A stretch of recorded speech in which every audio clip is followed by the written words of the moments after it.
दोस्तों, कहानी की शुरुआत होती है जर्मनी के एक छोटे से द्वीप हेल्गोलैंड को दिखाते हुए, जहां 513 लोग अपनी जिंदगी गुजार रहे थे क्योंकि पूरी दुनिया में एक खतरनाक वायरस फैल गया था, जिसकी वजह से काफी सारे लोग मारे गए और जो बचे हुए लोग हैं वो ज़ॉम्बीज बन गए। इन ज़ॉम्बीज से बचने के लिए ये लोग हेल्गोलैंड आइलैंड पर आ गए और यहाँ धीरे धीरे इन 513 लोगों ने अपनी एक सोसाइटी बना ली और खेती वगैरह करके अपनी जिंदगी गुजारने लगे। लेकिन खाने पीने का सामान काफी कम था, इसलिए इस आइलैंड पर केवल 513 लोग ही रह सकते थे और अगर एक भी मेंबर यहाँ बढ़ गया तो इन लोगों को काफी दिक्कत हो सकती थी। इसलिए जब भी इस आइलैंड पर कोई बच्चा पैदा होता था तब वोटिंग के जरिए उस इंसान को चुना जाता था जो अपनी जान दे सके, ताकि आइलैंड पर लोगों की आबादी कंट्रोल में रह सके। वहीं अब हम एक बोर्ड पर सभी सर्वाइवर के नाम के आगे कुछ पॉइंट्स लिखे हुए देखते हैं, जो इन्हें तब मिलते हैं जब ये कोई अच्छा काम करते हैं और इस तरह इनका नाम ऊपर बढ़ता रहता है। लेकिन अगर किसी इंसान ने गलत काम किया तो उसका नाम नीचे चला जाता है। इस आइलैंड के लोगों को मैनेज करने के लिए काउंसिल कमेटी भी है, जिसकी सुपीरियर बिएट्रिस नाम की एक लेडी होती है। इसके बाद हमें 15 साल आगे की कहानी को दिखाया जाता है, जहां पूरे शहर के लोग एक हॉस्पिटल में आए हुए होते हैं क्योंकि आज एमिली नाम की एक लड़की अपने बच्चे को जन्म देने वाली है। इस पूरे सीन को लोला नाम की एक रिपोर्टर अपने कैमरे में रिकॉर्ड कर रही थी। अब रूल के हिसाब से जब कोई बच्चा पैदा होता है तो किसी दूसरे इंसान को अपनी जान देनी होती है, इसलिए एमिली के पिता खुद अपनी जान देने का फैसला करते हैं और एक चट्टान से कूद जाते हैं। वहीं हॉस्पिटल में एमिली एक बच्चे को जन्म देने के बाद दूसरे बच्चे को भी इस दुनिया में ला रही होती है क्योंकि उसे जुड़वा बच्चे पैदा हुए थे। ये देखकर बिएट्रिस एक बार फिर काउंसिल कमेटी की मीटिंग रखती है और सभी लोगों से इस बारे में बात करती है। काफी देर तक सोचने के बाद ये लोग वोटिंग करने का डिसाइड करते हैं ताकि वोटिंग के जरिए पता चल सके कि किस इंसान को सैक्रिफाइस करना है। अब दूसरी तरफ हम क्रिश्चियन और हेनरिक नाम के दो दोस्तों को देखते हैं जो बोर्ड पर अपनी रैंकिंग देख रहे थे। क्रिश्चियन की रैंक 511 नंबर पर थी। ये देखकर वो काफी परेशान हो जाता है और हेनरिक से कहता है कि अगर मुझे मारने के लिए चुना गया तो मैं अपनी जान नहीं दूंगा। लेकिन हेनरिक उसे वार्न करते हुए कहता है कि पिछली बार एक आदमी ने इस तरह से बचने की कोशिश की थी, पर इन लोगों ने उसे जबरदस्ती पिंजरे में कैद करके समुंदर में फेंक दिया था। इसके बाद हम 512 नंबर पर मौजूद एलिसे नाम की एक बुजुर्ग लेडी को देखते हैं, जिसकी अब काफी उम्र हो चुकी थी, इसलिए सभी लोग उसे बिल्कुल यूजलेस समझते थे। वही सबसे आखिरी पोजीशन यानी 513 रैंक पर जिस शख्स का नाम होता है वो था इटियन, जो कि एक वर्कर है और उसे सब लोगों ने क्रिमिनल घोषित कर दिया है। इसके बाद सीन शिफ्ट होता है मारेक और उसके बेटे लाइनस पर। ये दोनों एक लैब में उसी वायरस की वैक्सीन बनाने की कोशिश कर रहे थे। वहीं दूसरी तरफ हम जूडिथ नाम की एक लेडी को देखते हैं जो यहाँ के अथॉरिटीज में से एक थी। कुछ देर के बाद वो मारेक के साथ शहर के सभी लोगों को दवाइयाँ देने के लिए जाती है और जब ये दोनों एटियन के घर पहुँचते हैं तब इन्हें देखकर एटियन की वाइफ लीसा जूडिथ पर गुस्सा करने लगती है और उससे कहती है कि उसकी वजह से एटियन जैसा एक हार्ड वर्किंग इंसान लिस्ट में आखिरी रैंक पर आया है और इसलिए इन्हें सजा के तौर पर राशन भी कम मिलता है। ये सुनकर जूडिथ उसे जवाब देते हुए कहती है कि एटियन ने दवाई चोरी की थी, इसलिए उसे क्रिमिनल माना गया है। लेकिन लीसा उसे समझाने की कोशिश करती है कि वो सिर्फ मेरे लिए दवाई चोरी कर रहा था क्योंकि डॉक्टर ने उसे दवा देने से मना कर दिया था। इसके बाद सीन शिफ्ट होता है एमिली पर, जो अपने कमरे में सो रही थी। तभी यहाँ एलिसी आकर चुपचाप उसके बच्चे को उठाकर अपने साथ ले जाने लगती है, पर तभी एमिली की आंख खुल जाती है और वो जल्दी से उससे अपना बच्चा छीन लेती है क्योंकि उसे लग रहा था कि एलिसे वोटिंग के चक्कर में उसके बेबी को नुकसान पहुंचाना चाहती है, पर वो उससे कहती है कि मैं ऐसा कभी नहीं करूंगी। इधर मारेक अपने लैब से दवाई छुपा कर लाता है और उसे लोरे नाम की एक लेडी को दे देता है, पर उसे ये सब करते हुए जूडिथ देख लेती है, इसलिए वो जल्दी से सुपरमार्केट में मौजूद बिएट्रिस के पास जाती है और मारेक ने जो किया वो सब बता देती है। पर बिएट्रिस उसे कहती है कि तुम ये बात किसी को मत बताना क्योंकि इस वक्त हमें मारेक की जरूरत है, लेकिन एक दिन हम उसे सजा जरूर देंगे और उसके बाद मैं उसकी जगह तुम्हें दे दूंगी। इन दोनों की ये सब बातें क्रिश्चियन और हेनरिक भी सुन रहे होते हैं कि तभी यहाँ पर एक बच्चा गिर जाता है और उसका सारा सामान टूट जाता है। ये देखकर हेनरिक को एक आइडिया आता है और वो क्रिश्चियन से कहता है कि यही रैंक बढ़ाने का सबसे अच्छा मौका है, तुम जल्दी से जाकर उस बच्चे की मदद करो ताकि लोगों की नजरों में तुम ऊपर उठ सको। हेनरिक की बात मानकर क्रिश्चियन भी ऐसा ही करता है और उस लड़के को अपना खाना दे देता है। जब बिएट्रिस उन्हें ऐसा करते हुए देखती है तो उसे काफी खुशी होती है, इसलिए वो हेनरिक और क्रिश्चियन को एक्स्ट्रा पॉइंट्स देने का ऐलान करती है। तभी हेनरिक की नजर एटियन और लीसा पर पड़ती है जो किसी स्टोर में आए हुए थे। हेनरिक ये बात अच्छी तरह से जानता था कि लीसा को राशन बहुत कम मिल रहा है, इसलिए वो उनके पास जाकर उनसे कहता है कि अगर तुम चाहो तो मैं तुम्हें खाना दे सकता हूँ। इस पर लीसा मना कर देती है, लेकिन पीछे खड़ी बेatrice इनकी बातें सुन लेती है और वो हेनरिक पर काफी गुस्सा करती है। यहाँ पर हमें पता चलता है कि असल में हेनरिक बेatrice का ही बेटा है। इसके बाद हम पीटर नाम के एक पेशेंट को मारेक की लैब में देखते हैं, जिसे जबरदस्ती बाहर की दुनिया से यहाँ पर एक्सपेरिमेंट के लिए लाया गया था और उस पर अलग अलग वैक्सीन्स का एक्सपेरिमेंट चल रहा था। वहीं दूसरी तरफ हेनरिक लीसा के पास जाकर उसे कुछ खाना ऑफर करता है और बदले में इंटीमेट होने के लिए कहता है, पर वो इसके लिए मना कर देती है। लेकिन हेनरिक फिर भी उसकी तरफ बढ़ने लगता है। तभी अचानक सायरन बज जाता है और उसे लीसा को छोड़कर बॉर्डर की तरफ भागना पड़ता है, क्योंकि वो एक सोल्जर है। यहाँ पर हम देखते हैं कि कुछ लोग आइलैंड में घुसने की कोशिश कर रहे हैं, जिन्हें सोल्जर्स की लीडर मिया वापस लौटने को कहती है, पर वो उसकी एक बात नहीं मानते और बैरियर काटने लगते हैं। और ये देखकर मिया एक आदमी को शूट कर देती है और फिर सभी लोग वापस जाने लगते हैं।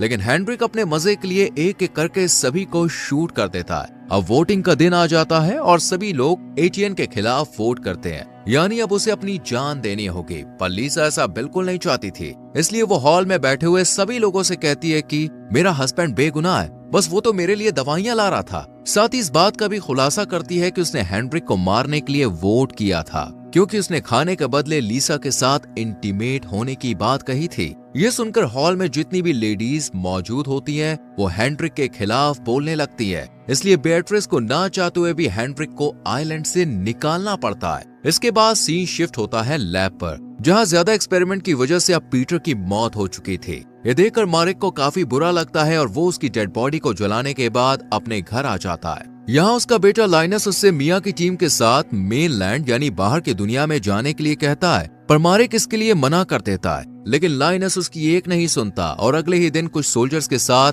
बायो सूट पहनकर उनकी बोट पर चला जाता है। अब उनके साथ हेनरिक भी था, जिसे ये लोग सजा के तौर पर बाहर छोड़ने के लिए जा रहे थे। और कुछ देर के बाद ये मेनलैंड पर भी पहुंच जाते हैं, जिसके बाद एक सोल्जर हेनरिक से कहता है कि वह बोट से उतरकर नीचे चला जाए, पर वो ऐसा करने के लिए तैयार नहीं था। ये देखकर हांस नाम का एक सोल्जर गुस्से में उसे एक जोरदार मुक्का मारता है, क्योंकि उसकी बहन के साथ भी हेनरिक ने गलत काम किया था। और फिर वो जल्दी से यहाँ से भाग जाता है। दूसरी तरफ आइलैंड पर बेatrice अपनी एक एम्प्लॉय के साथ वाटर सप्लायर के एक चीफ इंजीनियर से मिलने के लिए जाती है, क्योंकि पानी का मीटर खराब हो चुका था। बेatrice जब उस इंजीनियर से बात कर रही होती है, तब उसकी एम्प्लॉय की नजर एक रेडियो पर पड़ती है, जिसे देखकर वो थोड़ी हैरान हो जाती है, क्योंकि इस आइलैंड पर रेडियो रखना इल्लीगल था। अब चीफ मीटर को ठीक करने के बाद बेatrice से अपनी वाइफ को भी इस आइलैंड पर लाने की रिक्वेस्ट करता है, लेकिन वो मना कर देती है। इधर सभी सोल्जर लाइनस को बोट पर रुकने की कहकर पूरे शहर में घूमने के लिए निकल जाते हैं, जहां उनकी मुलाकात अर्ल नाम के एक आदमी से होती है।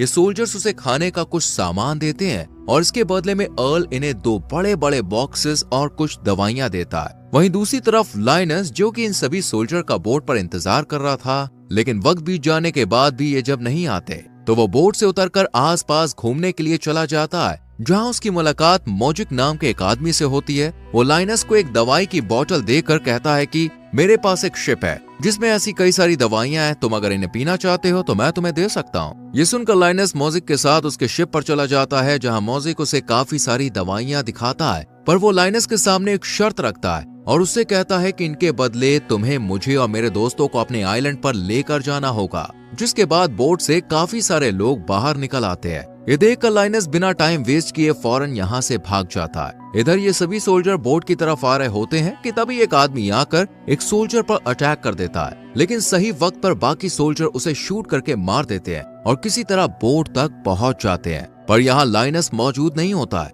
इससे पहले कि ये उसे ढूंढ पाते, काफी सारे सिटीजन इनकी तरफ आने लगते हैं, जिस वजह से ये लोग लाइनस को लिए बिना ही फौरन यहाँ से निकलने लगते हैं। पर बोट की आवाज सुनकर लाइनस जल्दी से शिप से बाहर निकल आता है और भागते हुए बोट पर कूद जाता है, पर उसके पीछे पीछे मॉजिक भी आ जाता है, जो बोट पर चढ़ने की कोशिश करता है, लेकिन सोल्जर उसे शूट करके मार देते हैं। कि तभी उनकी नजर लाइनस के सूट पर जाती है, जो कि अब फट चुका था। उसके फटे हुए सूट को देखकर सोल्जर्स को लगता है कि कहीं वो इन्फेक्टेड ना हो गया हो, इसलिए वो उसे एक इंजेक्शन देकर यहीं बेहोश कर देते हैं और आइलैंड पर वापस लाने के बाद उसे लैब में क्वारंटीन कर देते हैं। इसके बाद यहाँ मारेक अपने बेटे से मिलने के लिए आता है। तब लाइनस उसे मॉजिक द्वारा दी गई दवाई दिखाता है और उसे जो कुछ भी शिप पर हुआ वो सब बता देता है। ये सुनकर मारेक जल्दी से उस दवाई को टेस्ट करता है और उसे पता चलता है कि ये असली वैक्सीन है। इसलिए वो बिएट्रिस के पास जाकर उसे दोबारा अपने सोल्जर्स को उस शिप पर भेजने के लिए कहता है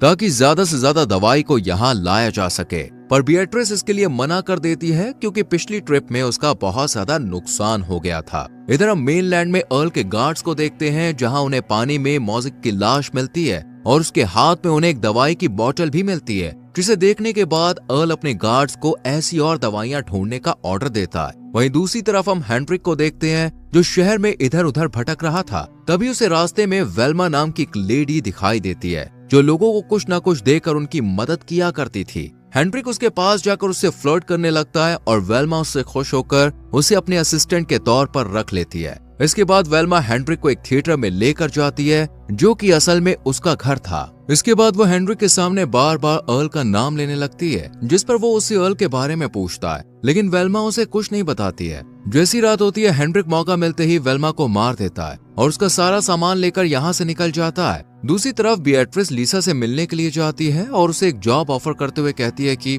अगर तुम मुझे इस शहर की सारी जानकारी लाकर दोगी तो इसके बदले मैं तुम्हें और तुम्हारे हस्बैंड को एक अच्छी जिंदगी दे सकती हूँ। ये सुनकर लीसा बहुत ज्यादा खुश हो जाती है और इस जॉब के लिए मान जाती है, पर असल में ये सिर्फ बिएट्रिस का एक प्लान था। इधर लैब में लाइनस की जगह अब जूडिथ को काम में लगा दिया जाता है और जब वो अर्ल के द्वारा दिए गए उन 2 बड़े बॉक्सेस को खोल कर देखती है तो उसमें एक आदमी और एक लेडी को कैद करके रखा गया होता है, जिन पर अब मारेक वैक्सीन का एक्सपेरिमेंट करने वाला था। इससे पहले कि वो कुछ कर पाता, यहाँ लैब में एक सोल्जर की डेथ हो जाती है और उसके पूरे शरीर पर लाल निशान बन जाते हैं, यानी वो वायरस से इन्फेक्टेड हो चुका था। वहीं जब लाइनस अपनी बॉडी को देखता है तो उसे भी सेम वैसा ही निशान नजर आते हैं, जिन्हें देखकर वो बहुत ज्यादा डर जाता है, लेकिन इसके बारे में किसी को नहीं बताता है। इसके बाद हम काउंसिल की एक मीटिंग को देखते हैं जहां बिएट्रिस उस पेशेंट की मौत का जिम्मेदार मिया को ठहराते हुए कहती है कि उसने अपनी टीम को सही तरह से प्रोटेक्ट नहीं किया था, इसी वजह से वो सोल्जर इन्फेक्टेड हो गया। इसलिए बिएट्रिस उसके 100 पॉइंट्स कम कर देती है और उसे सजा के तौर पर जेल में काम करने के लिए भेज दिया जाता है। तभी इसी हॉल में मौजूद लोला की बेटी फियोना अचानक खांसने लगती है, जिसे देखकर सभी को लगता है कि शायद वो भी वायरस से इन्फेक्टेड हो गई है। इसलिए सभी लोग यहाँ से भाग जाते हैं, पर असल में फियोना प्रेग्नेंट थी, लेकिन उसकी अभी तक शादी नहीं हुई थी, इसलिए उसके बच्चे को इल्लीगल माना जाएगा। इसी डर की वजह से वो अपने बॉयफ्रेंड टॉम के पास जाती है, पर टॉम उससे वादा करते हुए कहता है कि वो उसका और उसके होने वाले बच्चे का ख्याल रखेगा। जिसके बाद हमें लैब का सीन दिखाया जाता है जहां एक्सपेरिमेंट की वजह से अब उन दोनों पेशेंट्स की हालत बहुत ज्यादा खराब हो रही थी और इन्हें देखकर मारेक जूडी से कहता है कि हमारे पास ज्यादा वक्त नहीं है, इसलिए हमें जल्द से जल्द वैक्सीन बनानी ही होगी। इधर आइलैंड पर अर्ल अब मॉजिक के लोगों से मिलता है और उन्हें इसकी बॉडी दिखाकर कहता है कि इसे आइलैंड के लोगों ने मारा है। अगर तुम लोग मुझे दवाई के बारे में बता दोगे तो मैं तुम सबकी जिंदा रहने में मदद करूंगा। ये सुनकर स्पार्क नाम का एक आदमी आगे आता है और अर्ल से कहता है कि मैं तुम्हारी हेल्प करने के लिए तैयार हूँ, पर इसके बदले तुम्हें मुझे आइलैंड पर लेकर जाना होगा। कुछ देर सोचने के बाद अर्ल इसके लिए राजी हो जाता है। दूसरी तरफ मारेक जेल में मिया से मिलने के लिए जाता है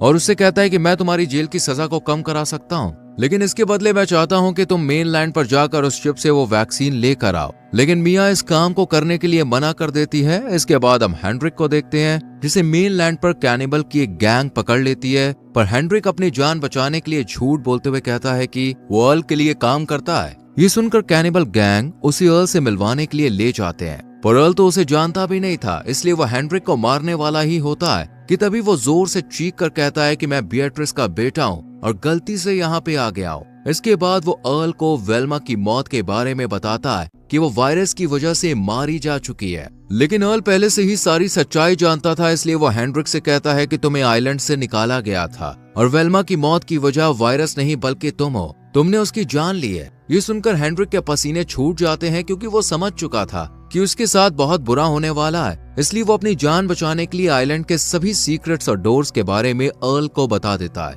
जिससे खुश होकर वो हेनरिक को मारने का इरादा कैंसिल कर देता है। वहीं अब हम एक काउंसिल मीटिंग को देखते हैं जहां वाटर सप्लायर के इंजीनियर की वाइफ काइसो का इंटरव्यू लिया जाता है क्योंकि उसे दवाइयों के बारे में बहुत ज्यादा जानकारी थी। लेकिन तभी कमेटी मेंबर्स को पता चलता है कि एक दूसरी कैंडिडेट ने भी इंटरव्यू के लिए अप्लाई किया है, जिसका नाम जेनियला है। जेनियला असल में एक सर्जन है, इसलिए कमेटी मेंबर काइसो की जगह जेनियला को सिलेक्ट करते हैं और फिर उसे इस आइलैंड पर बुलाया जाता है, पर उसकी शिप में दूसरी गैंग के 2 लोग छुप कर आ जाते हैं इधर अपनी वाइफ को सिलेक्ट ना होता देख इंजीनियर को बहुत बुरा लगता है, इसलिए वो मेनलैंड पर जाने का फैसला करता है। लेकिन बिएट्रिस उसे ऐसा करने से मना कर देती है क्योंकि वो पूरे आइलैंड पर इकलौता इंजीनियर था जो वाटर सिस्टम को ठीक कर सकता था। दूसरी तरफ अब एटियन को बिएट्रिस की मदद से विंड मिल में नई जॉब मिल जाती है, जहाँ काम करने के दौरान उसे एक शराब की बोतल मिलती है जिसे वो अपने बॉस को दे देता है, जिसके बाद बॉस उस बोतल की सारी शराब पी लेता है और नशे की हालत में ही काम करने के लिए चला जाता है। इतने में ही यहाँ इंजीनियर भी हाथ में हथौड़ा लेकर आ जाता है और गुस्से में विंड मिल की सभी मशीनों को तोड़ने लगता है। ये देखकर बॉस जल्दी से उसे रोकने के लिए सीढ़ियों से ऊपर जाने की कोशिश करता है, पर तभी उसका पैर फिसल जाता है और उसका पैर टूट जाता है, जिसके बाद उसे इलाज के लिए हॉस्पिटल में लाया जाता है और फिर मारेक उसकी सर्जरी करता है। पर सर्जरी के दौरान उसकी नजर डेनियला पर पड़ती है तो वो देखता है कि वो बहुत ज्यादा घबरा रही है, इसलिए वो इसकी वजह पूछता है। तब डेनियला उसे बताती है कि वो कोई सर्जन नहीं है, बस उसने ये सब किताबों में पढ़ा था। साथ ही वो मारेक से ये भी कहती है कि उसे पता है कि लाइनस इन्फेक्टेड है और इसलिए वो उसकी मदद भी करना चाहती है, पर मारेक उसकी सच्चाई किसी को ना बताए। इससे पहले कि मारेक कुछ कह पाता, यहाँ जूडिथ आ जाती है और उसने इन दोनों की सारी बातें सुन ली थी, इसलिए वो मारेक से कहती है कि मैं अब लाइनस के बारे में सबको बता दूंगी कि वो इन्फेक्टेड है। लेकिन तभी डेनियला पीछे से उस पर अटैक करके उसे मार देती है, जिसके बाद मारेक और डेनियला मिलकर उसकी लाश को पानी में फेंक देते हैं। इसके बाद सीन शिफ्ट होता है फियोना पर, जिसका मिसकैरेज हो गया था, और जब मारेक उसे देखने के लिए जाता है तब फियोना की माँ उससे कहती है कि प्लीज तुम इसके बारे में बिएट्रिस को कुछ मत बताना, और इसके लिए मारेक भी मान जाता है। इधर बिएट्रिस जब लैब में जाती है तो उसे दीवार पर एक टूटा हुआ दांत रखा हुआ दिखाई देता है, जिसे देखकर वो समझ जाती है कि ये दांत किसी और का नहीं बल्कि जूडिथ का है। इसलिए वो फौरन मारेक के पास जाती है और उससे जूडिथ के बारे में बात करते हुए कहती है कि वो कहीं गायब हो गई है और मुझे लगता है कि उसे गायब करने के पीछे तुम्हारा ही हाथ है। इस पर मारेक उसे बड़ी ही चालाकी से जवाब देता है कि मैं जानता हूँ कि तुम मुझे नुकसान नहीं पहुंचा सकती क्योंकि तुम्हें मेरी जरूरत है। ये सुनकर बिएट्रिस शांत हो जाती है और कुछ देर सोचने के बाद कहती है कि वो जूडिथ की मौत का इल्जाम इंजीनियर पर डाल देगी और लिसा की मदद से कुछ झूठे सबूत लोगों को दिखाकर ये साबित कर देती है कि जूडिथ की मौत का जिम्मेदार इंजीनियर है। इसके बाद हम एटियन को देखते हैं, जिसे अब विंड मिल का नया इंचार्ज बना दिया गया था। ये बात जब बॉस को पता चलती है तो वो गुस्से में एटियन के घर जाता है और उससे कहता है कि तुमने मुझे जानबूझकर शराब की बोतल दी ताकि मेरे साथ वो एक्सीडेंट हो जाए और तुम मेरी जगह ले सको। इस पर एटियन ना में जवाब देता है। अब अगले दिन इंजीनियर के पैरों को बांधकर उसे समुद्र में फेंक दिया जाता है और ये देखकर मारेक को काफी बुरा लगता है, इसलिए वो लाइनस के पास जाकर उसे सब कुछ सच बताने का फैसला करता है। और इसके बाद हमें 15 साल पहले की कहानी दिखाई जाती है, जहाँ एक दिन मारेक की मुलाकात सुपरमार्केट में काम कर रही बिएट्रिस से होती है, लेकिन वो उससे कुछ ज्यादा बात नहीं करता है और अपने लैब में आ जाता है, जहां वो नर्स लोर के साथ मिलकर वैक्सीन बनाने का काम करता है। इधर बिएट्रिस कुछ लोगों के साथ मिलकर सुपरमार्केट को अपने कब्जे में ले लेती है और फिर यहाँ की फार्मेसी को भी अपने अंडर में कर लेती है। वहीं उसकी रिपोर्टर लोला उसका वीडियो रिकॉर्ड कर लोगों के सामने यह प्रूफ करने की कोशिश करती है कि बिएट्रिस इस आइलैंड का लीडर बनने के लिए एक परफेक्ट कैंडिडेट है। लेकिन वो ये भी अच्छी तरह से जानती थी कि मारेक इस फार्मेसी में काम करता है और उसके रास्ते में आ सकता है, इसलिए बिएट्रिस उसे एक ऑफर देती है कि वो जो चाहे अपनी मर्जी से दवाई बना सकता है, पर वो उसके खिलाफ खड़ा नहीं होगा। मारेक तो उसकी बात मान जाता है, लेकिन आइलैंड पर जो मेयर था वो उसे अरेस्ट करने के लिए अपने अफसर भेज देता है, पर बिएट्रिस बड़ी ही चालाकी से उसे ही फंसा देती है। इसके बाद सीन शिफ्ट होता है मारेक की वाइफ पर, जो कि मेनलैंड पर रहकर वैक्सीन बना रही होती है कि तभी कुछ गुंडे यहाँ पे आकर उसे मार देते हैं। वहीं दूसरी तरफ बिएट्रिस लोर को आइलैंड की आबादी को कंट्रोल रखने के लिए सिर्फ 513 लोगों को ही यहाँ रखने के लिए कहती है। पहले तो लोर इसके लिए मना करती है क्योंकि उन्हें आधे से ज्यादा आबादी को मारना होगा, लेकिन जब बिएट्रिस उसे धमकाती है तो वो इसके लिए राजी हो जाती है और फिर एक एक करके सभी लोगों को वायरस का इंजेक्शन लगाया जाता है और इस तरह कई लोग मारे जाते हैं, जबकि कुछ की रिपोर्ट्स चेंज कर उन्हें पॉजिटिव दिखाकर आइलैंड से बाहर निकाल दिया जाता है। ये देखकर मारेक जल्द से जल्द वैक्सीन बनाने का फैसला करता है ताकि लोगों को बिएट्रिस की सच्चाई बता सके, पर इस बात को 15 साल बीत गए थे, इसके बाद सीन प्रेजेंट में शिफ्ट होता है जहां लाइनस की मौत हो चुकी थी और अब मारिक अपने पूरे कन्फेशन को रिकॉर्ड कर देता है, लेकिन जेनियला आकर उस टैब पर गोली चला देती है क्योंकि वो अर्ल की गैंग मेंबर है। इधर अर्ल अब अपनी आगे की प्लानिंग शुरू करता है और इसी के साथ ये सीरीज यहीं खत्म हो जाती है। तो दोस्तों, आपको कैसी लगी ये सीरीज कमेंट करके जरूर बताएं, वीडियो को लाइक और शेयर करें और हमारे चैनल फिल्म एडिक्ट को सब्सक्राइब करके बेल आइकॉन प्रेस करें जिससे आने वाली वीडियोस मिस ना हो। मिलते हैं अगली वीडियो में, till then bye bye, take care.